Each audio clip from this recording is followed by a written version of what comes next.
Que o teu filho, ó Deus, já é abençoado pelo Senhor. Ilumina a sua mente e também a nossa, para que ele com clareza transmita a tua palavra e nós, com singeleza de coração, possamos receber. Nós o abençoamos e estaremos em oração intercedendo pela vida do teu filho, em nome de Jesus. Amém. Só ver se está tudo certo. A gente está gravando para colocar no Instagram da igreja, ok? Então, se você depois quiser transmitir isso para alguém, vai estar lá no Instagram. Deixa o Pedro resolver aqui.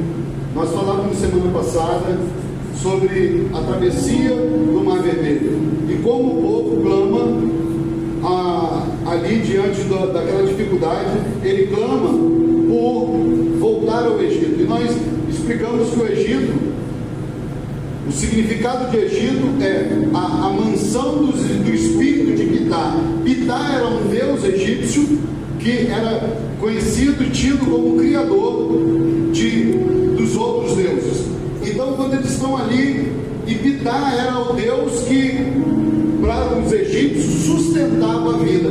Então, o clamor deles ali diante do Mar Vermelho era: o Senhor nos tirou do Egito, mas Ele não é capaz de nos sustentar a vida. Queríamos ter ficado no Egito, porque lá tem vida. E o Senhor prova que o Senhor é o sustentador da vida. E hoje Pedro vai nos ministrar sobre a questão da batalha espiritual que está sendo travada ali, e como isso tem tentado impedir o avanço do reino, mas que não é possível impedir os planos e propósitos de Deus. Amém? Pedro? Foi? Já conseguiu aí? Rapaz, gente, amém? Muito feliz por estar aqui, né? Também suando bastante aqui na frente, muito preocupado. O pastor Altair está aqui e não tem nada de teologia, então você vê que o homem é fera demais. Mas a gente vai falar dessa pegada voltada para a batalha espiritual, 100% voltado para lá. Então, não tem uma interpretação bíblica muito de história, mas tem uma interpretação bíblica do que está acontecendo nessa guerra. E é isso que eu quero dividir com você, é isso que eu quero que a gente possa ver juntos. Amém? Então a gente vai ver como Deus entra na batalha, né? Eu já tive momentos de cometer erros muito graves, irmãos, com a batalha espiritual. Eu estudei muito novo e a gente mistura tudo, a gente volta essa questão. Essas últimas semanas o trabalho sugou toda a minha energia. Irmão, você imagina você ficar em reunião de 8 da manhã às 19 horas da noite, tem hora que eu não aguento e eu literalmente saio porque estressa. Então o tempo que eu tinha acabou, mas Deus está nessa guerra. Mas o que eu tenho percebido? Eu tenho estudado as histórias dos grandes avivamentos, das grandes intercessões e batalha espiritual. Existe um cara, o Peter Wagner, ele cita o Jorge Anaconda. Ele fala justamente nesse tempo em que a igreja parou de orar. E aí eu faço parte da igreja. Parece que a gente está vivendo o mesmo momento de 1969, quando a igreja estagnou, ela estabeleceu um padrão, e aí parece que Deus vem visitar para quebrar esse padrão e fazer a igreja entender que nós não somos um ser humano. Você não é humano. Não é não, gente. Por que você não é humano? Eu trabalho no hospital, não trabalho na enfermagem, não trabalho no hospital. Você bateu no hospital e se olhar para um corpinho que morreu, aquele corpo respira? Não, respira não. O que respira? A sua alma. O salmista disse assim, ó: minha alma suspira por ti. Sua alma respira. Seu corpo respira não. Seu corpo é uma concessão, o Espírito mora aí e se ajeitando para ir morar no céu. Ninguém pode entrar na casa do valente e roubar os bens, se antes, primeiro, não amarrar ou não manietar a palavra melhor. O que é manietar? É prender, para que ele não se mova, manietar o valente e então saquear a sua casa. Então vamos pensar no texto do Egito, porque não dá tempo, já está indo embora o tempo. Mas qual era o grande bem do Egito? Só tinha um bem, né? Qual era o grande bem do Egito?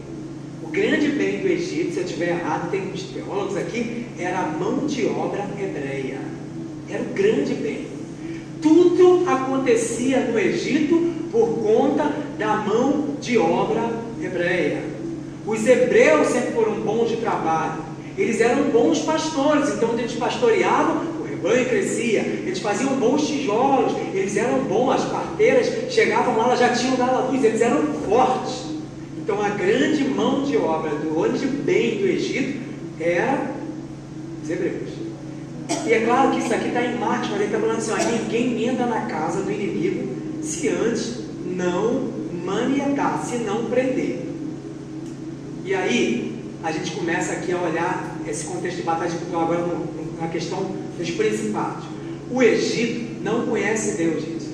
Yahvé não é conhecido no Egito. Ele era conhecido lá na época do José. Mas aqui a gente está muito à frente. E a história foi se perdendo. E foi nascendo gente, vai morrendo gente, vai nascendo gente. Eles estão lá. E agora eles são escravos. Então eles não são mais um povo favorito. Eles são escravos. Por quê? Porque não sabe se é Manassés 2, vem governar. Ele vem governar achando que ele é Deus. E que ele nunca vai morrer, gente. O cara era doidão. Não estava puro, não. Ele acha que ele não vai morrer, não. E ele é o Deus. Ele começa, sabe, a botar pressão nos hebreus. E o peso fica grande. E o que acontece? É nessa hora aqui que Deus chama Moisés. Ele fala assim, ó, eu vou entrar no Egito. O que você precisa entender? Deus não está no Egito. Eu vou te mostrar uma outra história que Deus não está ali. Deus precisa entrar na igreja. Outro dia, o pastor Altair pregou, onde está o cordeiro? Não sei, não está na igreja não. Aonde está Deus? Não está no Egito. O Egito não permite que a Vera entre. Pedro, Deus é dono de tudo. Terra, tudo. Ele criou tudo. Mas a gente tem que entender que a gente precisa convidá-lo para entrar. Por exemplo, se eu botar um montão de filme pornográfico na minha casa, você acha que Deus está sentado comigo vendo televisão? Tá não. Ele vazou dali, foi embora. Se eu estiver lá na minha casa falando assim, olha Aline, o pastor está aí, sabe? Ele não presta. Você acha que Deus está sentado na conversa? Ah não. Mas se eu estiver lá assim, Senhor, abençoa o pastor Altair, a pastora Renata, aí Deus está lá. Então Deus vem ao momento que Ele é convidado, não é? Esse é o Deus que vai chegar. Porque se chegar na igreja hoje, vai entender que Ele é o general de guerra. Não perdeu a batalha não. Não tem um povo desesperado no mar vermelho e o faraó atrás, não tem uma coluna aqui e continua até hoje. Chegou e aí começam as pragas. O Moisés é chamado, e assim como eu e você, Moisés tem uma guerra aqui dentro. Ele fala assim, não, eu não mereço não foi eu não sei nem falar, não, eu não vou não, então faz um teste aí, minha mão fica assim, não, se transforma em serpente. Ele vai fazendo a mesma coisa que eu e você fazendo. Quem já pediu uma prova a Deus, levanta a mão não, tá? Mas quem já pediu uma prova a Deus, Deus fez, aí você falou assim, ó, assim, faz de novo.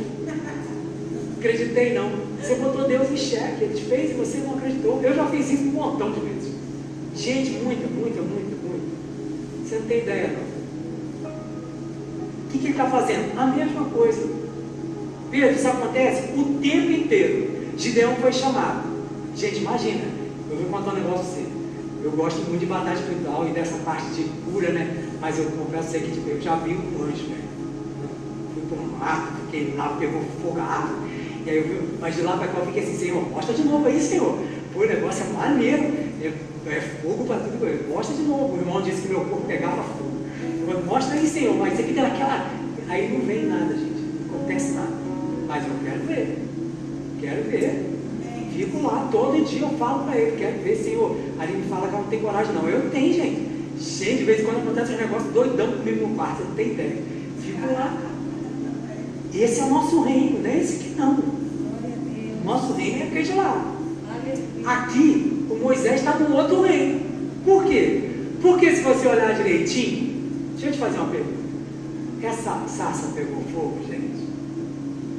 Se essa sarça estava pegando fogo, não tinha que queimar? Então não pegou fogo não. O que estava pegando fogo? Uma visão que Moisés estava tendo. O chamado era uma visão. Tem uma plataforma agora profética acontecendo na vida do Moisés. E o Moisés vai ficar doidão. Por quê? Porque está vendo um negócio que ele nunca viu. Quando você vê o que você nunca viu, o que você faz?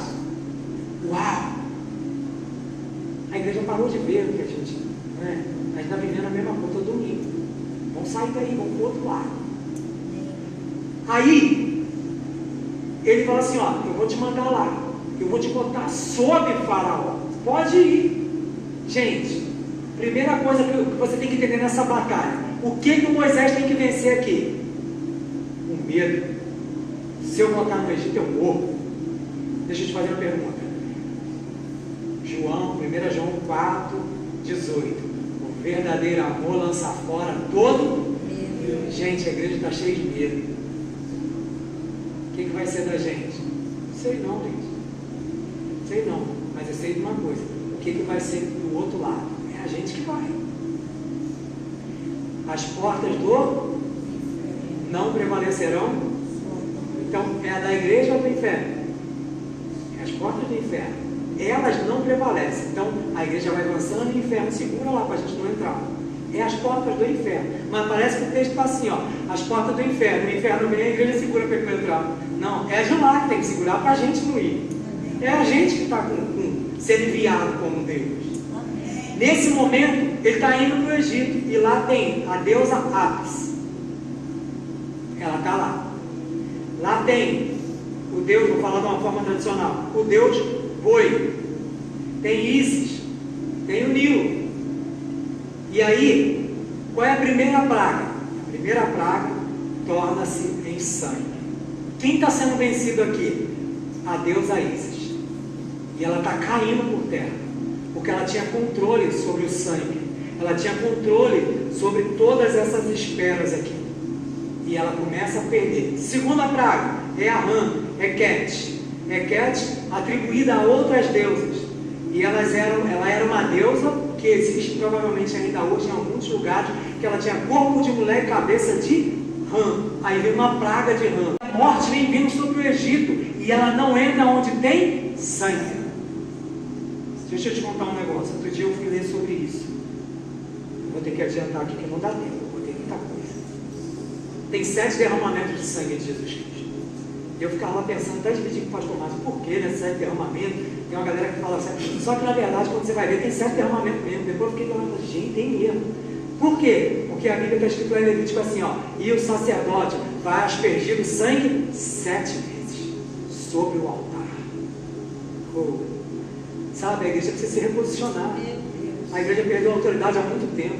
E sabe o que a gente faz? A gente chega aqui, a gente levanta a mão, mas não é para Deus não, porque Deus não precisa da minha mão levantada. A gente tem coragem de aplaudir Deus assim, ó, quando na verdade você está lá em cima da nossa cabeça, falando que tu é todo poderoso, maravilhoso, conselheiro, Pai da eternidade, príncipe da paz. A gente não vai avançar enquanto não souber como se posicionar e como criar uma estratégia profética.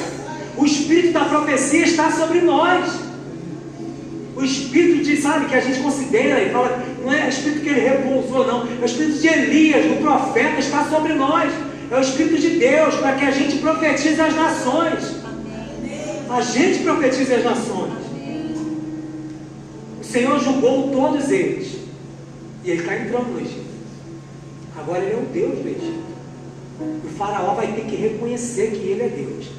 Mas eu quero te mostrar uma coisa muito importante. Não dá tempo de eu ler não, vou falar, se anota lá em casa. Quando você chega na quinta praga, está escrito assim, ó.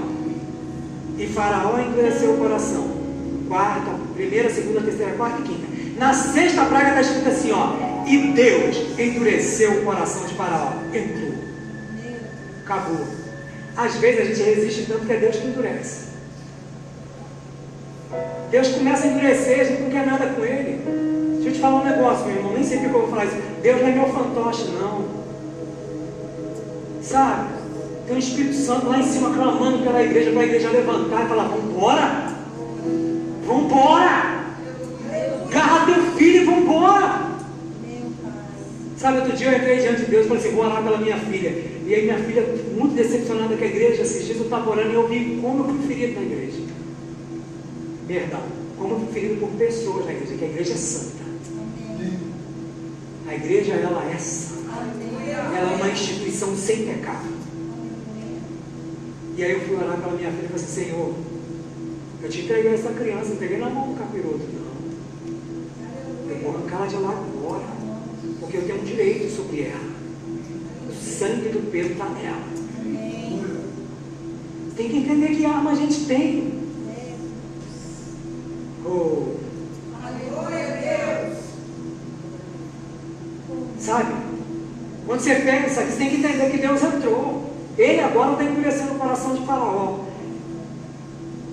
Existe um texto, eu quero ler com vocês de forma bem sintética aqui, que o tempo acabou, mas Êxodo, capítulo 15, é o que a gente considera diante dos tronos de adoração como Giborá, One Gibor.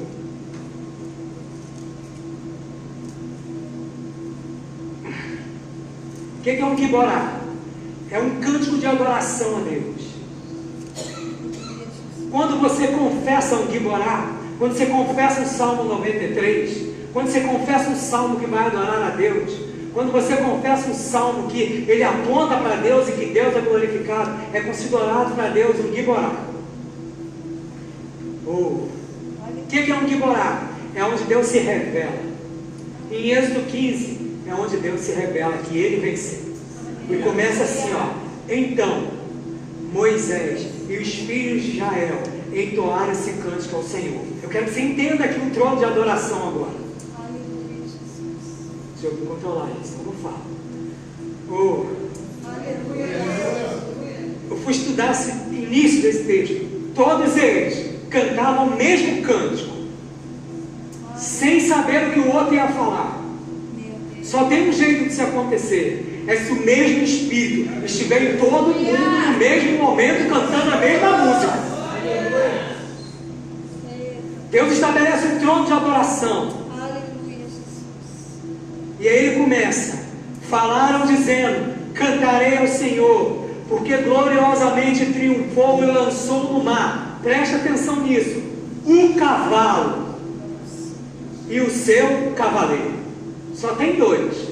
Ele não está falando do exército, está falando de duas divindades. Quem é? O faraó, que se achava um Deus, e Leviatã, que se achava outro Deus.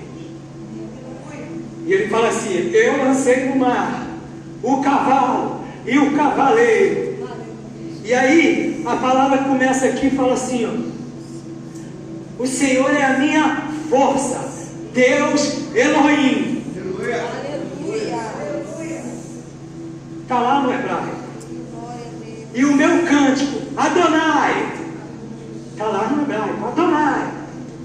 Ele me foi por salvação, Yeshua. Toda vez que fala salvação na Bíblia é Yeshua. Ele está colocando os nomes dele dentro dos deuses que eram no Egito. Deus está falando ao povo: pode avançar, porque eu tirei aspas, eu tirei 7 e eu entrei. Adonai, Elohim, Sabará, Sabaquipã. Ele entra para fazer morada.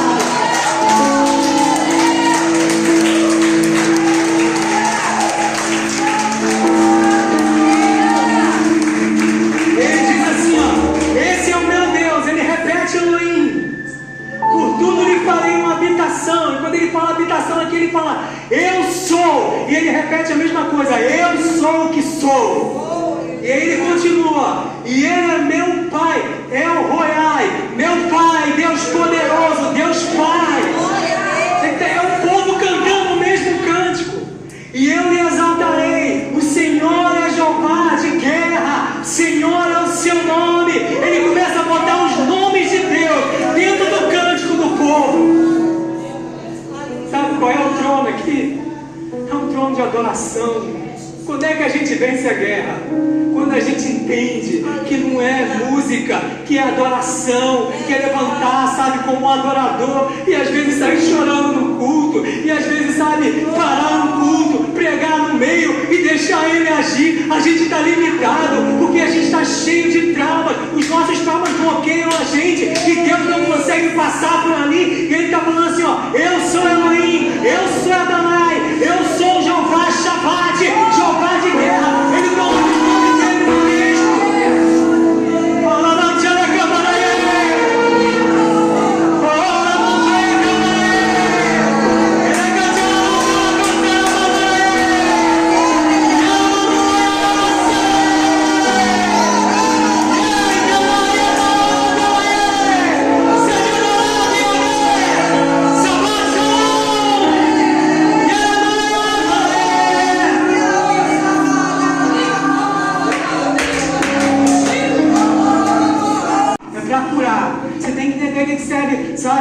Deus Elohim, Ele é o Senhor da paz. Ele chega para governar, Ele não chega para dividir território, não.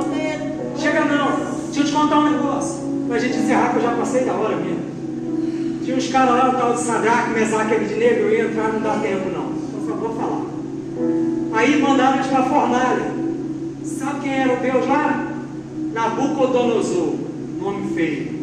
Aí botaram ele na fornalha. Aí o cara olhou e falou assim: não eram 3, tem 4. Aí ele sai da fornalha. Aí o Nabucodonosor fala assim: ó, chama os governantes, os príncipes, os sátrapas, põe aqui, porque a partir de hoje o Deus dele é o Deus da Babilônia.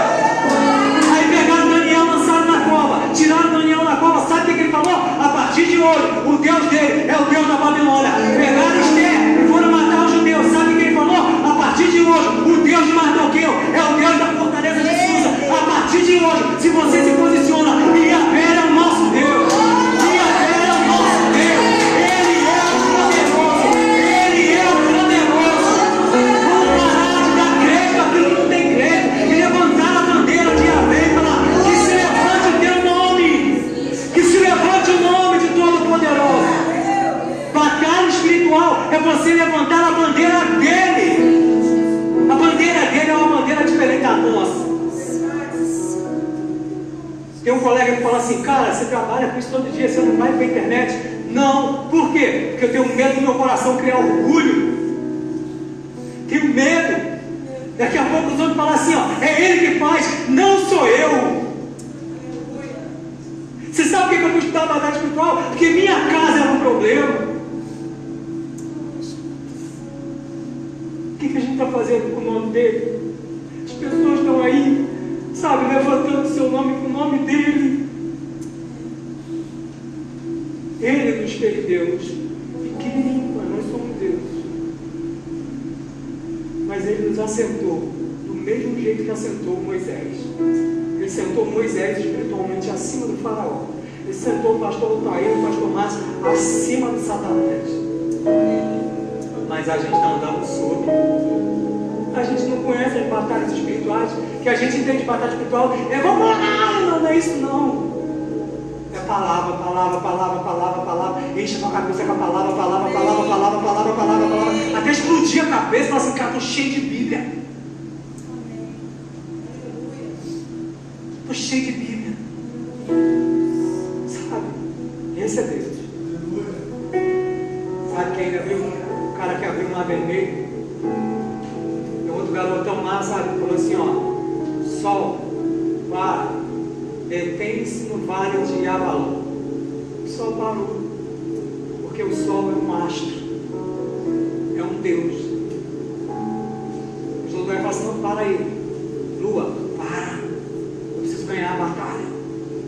Eu preciso ganhar a batalha. Se você pegar o contexto de Moisés e Josué, Moisés veio para estabelecer o governo, não guerreou, pouquíssimo. Tem guerra de Moisés, mas Josué, que guerreiro. Jesus veio morar na gente para estabelecer governo, para você ser o Josué da guerra. Tem que levantar, tem que vencer. Sabe, agora eu fui para Aracaju, gente. Gente, eu estou tomando cuidado para falar que eu não gosto, porque eu ainda tenho que fazer muitas viagens pela empresa. Mas a parte traseira do avião é que mais balança. Então eu sempre vou na frente. Os colegas já sabem, senta todo mundo longe de mim. Dessa vez eu entrei no avião e falei assim: vou te falar um negócio, irmão. Vou sentar lá no último banco. Aí o colega olhou e falou assim: você está bem, pastor? É porque hoje eu vim para vencer. Amém. Eu fui lá para a traseira. E eu fui lá e voltei lá. Aleluia. Mas você acha que eu estava em paz? Não, difícil. Mas eu acabei com ele. Amém. Ele vai te parar. Porque você vai sair daqui, ele vai entrar na sua cabeça. Sabe por quê? Você não vai vencer, não. Igualzinho fez com Moisés. Deixa eu te falar um negócio. Você não vai vencer mesmo, não. Ele vai vencer. Amém. Você só vai ser um instrumento. Amém. Mas tem que decidir sua vida. Amém. Tem que decidir sua vida. Sabe, vai para dentro.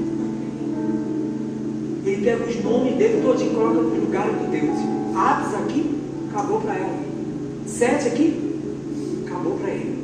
Hoje, ele é o Deus da agricultura, o Deus da água, o Deus do Nilo, o Deus da tudo.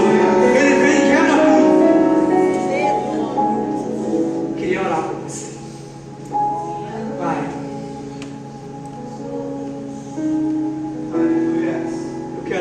ao Senhor. Eu quero agradecer ao Senhor porque o Senhor tem sido misericordioso a começar por mim. Senhor, nos reposiciona, Senhor. Nos reposiciona como igreja. Nos reposiciona para levarmos o Seu nome. Senhor, nós não viemos aqui atacar ninguém. Nós viemos aqui para o Senhor nos reposicionar. Reposicionar nossa vida em Cristo. O Senhor disse que se nós estivermos no Senhor e a Sua palavra estiver em nós, vamos pedir qualquer coisa e o Senhor vai nos conceder. Nos reposiciona, Senhor. Nós somos a geração da igreja de Laodiceia, morna. Nos ajuda a vencer o ciclo de Laodiceia, Senhor. Meu Deus, tenha misericórdia de nós. Tenha misericórdia de nós, Senhor. Nós somos uma igreja morna. Uma igreja que não tem coragem de se levantar. Nós nos reunimos para falar de várias coisas. Não falamos das nossas dores. Não criamos estratégias de guerra. Senhor, em nome de Jesus, levanta uma igreja que ora, que tem estratégia de oração, que não tem bandeira. Oh Deus, tem misericórdia de mim. De mim, Senhor, da minha casa. Oh Pai, ajuda-nos, Senhor, a vencer essa mornidão. Nós pegamos o microfone aqui, é tão bonito, mas é no secreto que o Senhor nos conhece, Pai. É no secreto que são nossas maiores guerras. E nós esquecemos quem somos. Nós esquecemos da lança que te feriu. Nós esquecemos da coroa de espinho. Nós esquecemos do manto de escarlate. Nós esquecemos das chibatadas. Foi tudo por amor a nós. Ajuda-nos a lutarmos a guerra de forma correta, Senhor. Nós somos afoitos e atacamos na hora errada, quando muitas vezes o melhor ataque é só a defesa e oração. Toma, Senhor, a nossa vida. Senhor, os jovens que vão para a faculdade, o espírito de intelectualismo que toma a mente deles, livra eles, Senhor. Livra essa geração. Senhor, há tempos atrás nós não tínhamos nada de importante, mas nós cantávamos que não passe de nós o Teu Espírito, que não passe de nós essa geração. Oh Deus, tem misericórdia de nós. Tem misericórdia, Senhor. Ajuda-nos, Senhor. Toma nossa mente. Dá-nos as estratégias corretas financeiras. Sim, Jesus. Sim. Senhor, ajuda-nos, por favor. Em nome de Jesus. Amém. Amém. Glória a Deus. Glória a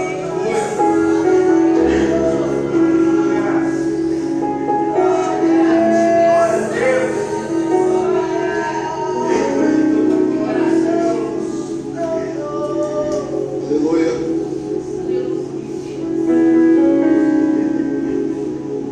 Querido, eu creio que Deus te trouxe aqui para você entender algumas coisas a mais sobre o reino, sobre o teu chamado, sobre o posicionamento que você deve tomar. Deus está fazendo algo novo. Amém. Sabe, Pedro, você não estava aqui pela manhã, e pela manhã nós falávamos que esse ciclo do Egito Deus fechou.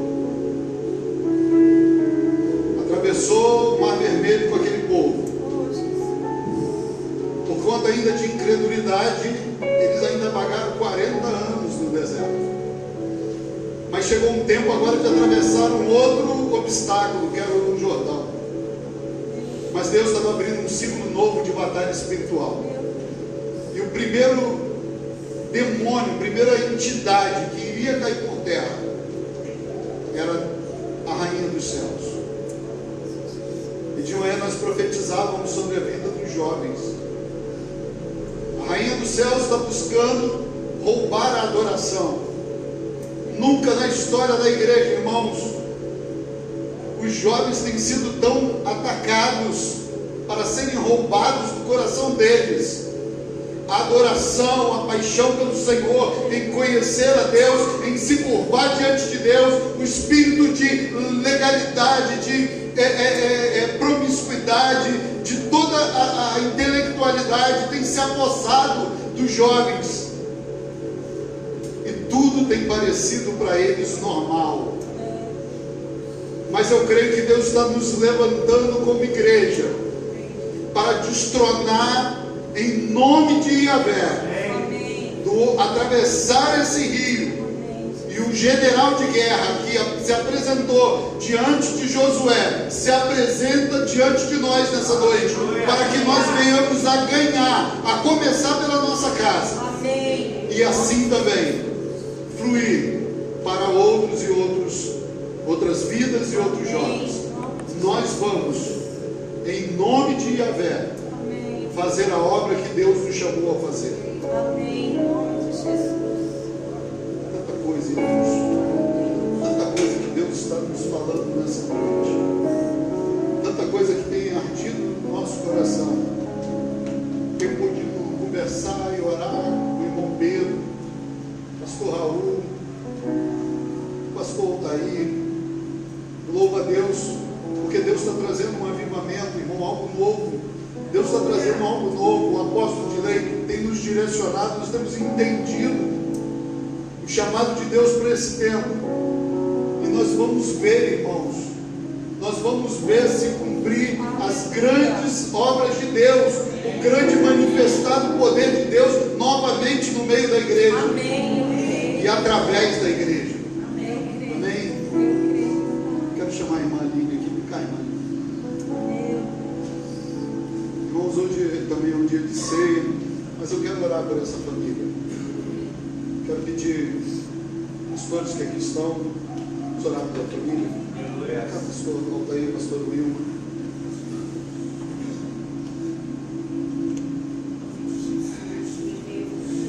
O diabo sempre tenta paralisar, irmãos. Sempre tenta paralisar.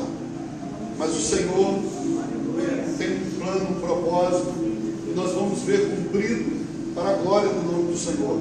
Estenda também as suas mãos aqui, pastores. Ore por eles, abençoe. Peça que Deus nos dê sabedoria, intimidade, sensibilidade. Comece a orar, comece a abençoar a vida dessa família, a vida desses irmãos, a casa deles, os filhos, as filhas deles, o genro. Senhor, em nome de Jesus, Senhor amado, colocamos diante do Senhor, ó Pai, a vida dos teus amados. Senhor amado, nós declaramos, ó Deus, as tuas bênçãos, ó Pai, sobre a vida deles, clamando, ó Deus, que serão instrumentos, ó Pai, para, ó Deus amado, despertar, ó Deus, uma dimensão espiritual, ó Pai, a qual, ó Deus, o Senhor está, ó Deus, trabalhando, ó Deus, liberando, ó Deus, para a tua igreja, nesse tempo, ó Pai. E nós, ó Deus amado, seremos, ó Deus, um povo, ó Pai amado, que avança, Senhor, no poder e autoridade de Yahvé, o nosso Deus. Senhor amado, com a estratégia, ó Deus, que vem do Senhor, com a direção que vem do Senhor, nós, ó Pai amado, pedimos, ó Deus, guarda a vida, guarda a casa, os familiares, Pai amado, Deus bendito, Deus sela a vida dos teus filhos, ó Pai, para que, ó Deus amado, eles possam, ó Deus, prosseguir, ó Deus amado, e que tudo aquilo que paralisou seja, ó Deus, agora, Senhor, liberado, ó Deus, no mundo espiritual, para que eles, ó Deus, avancem, Senhor, em nome de Jesus. Remova toda paralisia, remova, ó Deus, toda âncora, ó Deus, que foi lançada, ó Deus, para impedir, ó Deus, o prosseguir, ó Deus, na vida deles. Nós os abençoamos em teu nome, nós declaramos, ó Deus, as tuas bênçãos, Senhor, em nome de Jesus, em nome de Jesus. Glória a Deus, aleluia. Amados, eu também quero falar com você não veio aqui à toa. Coloque a mão na tua mente, coloque a mão no teu coração. Eu creio, nós profetizamos quando nós começamos essa série, que a nossa vida não seria mais a mesma, o nosso entendimento não seria mais o mesmo. Nós vamos avançar em todos os níveis, nós vamos avançar em todas as áreas. O louvor vai avançar, os jovens vão avançar, os idosos vão avançar. Nós vamos atingir aquilo que Deus chamou a nós para vivermos. Em nome de Jesus, em nome de Jesus, Senhor. Obrigado, ó Deus, porque o Senhor, ó Deus, está abrindo, ó Deus, o nosso entendimento como pessoas, ó Deus, como servos, como igreja, Senhor, para que, ó Deus amado, o Senhor coloque, ó Deus, estratégias, ó Deus, a cada um de nós, ó Deus, a cada um, ó Deus, aqui, Senhor, o Senhor chamou, ó Deus, para guerrear, ó Deus, em um determinado campo, em uma determinada área, Senhor. Às vezes, ó Deus, essa área, ó Deus, é dentro da nossa própria casa. Senhor amado, que nós não venhamos agir mais da maneira normal ou natural, movido por sentimento, mas movido, ó Deus amado, por entendimento do Senhor, em intimidade com o Senhor, e direção, ó Pai, estratégica, ó Deus, liberada pelo Teu Espírito Santo. Por isso, ó Deus, colocamos, ó Pai, a mão sobre a nossa mente, Pai amado, profetizando, ó Deus, sobre nós mesmos, um enchimento sobrenatural do Teu Espírito, Senhor, para que, ó Deus amado, nós venhamos a cumprir com graça, ó Deus, os Teus propósitos. Muito obrigado, Senhor, em nome de Jesus. Amém. Aleluia. Pode se sentar, meu amado. Aleluia.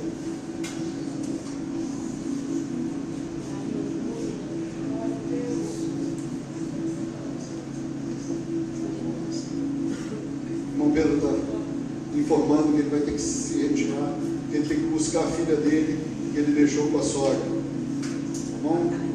A gente já vai terminar. Seria tão importante se vocês ficassem. Eu digo que não demora mais de 5 minutos. Você me dá 5 minutos? Você também, irmã, 5 minutos? Já tenho 10, né? 5 dele, 5 dela, já tenho 10. Glória a Deus, dá tempo de nós terminarmos o culto. Amém. Queridos, vamos celebrar a ceia do Senhor.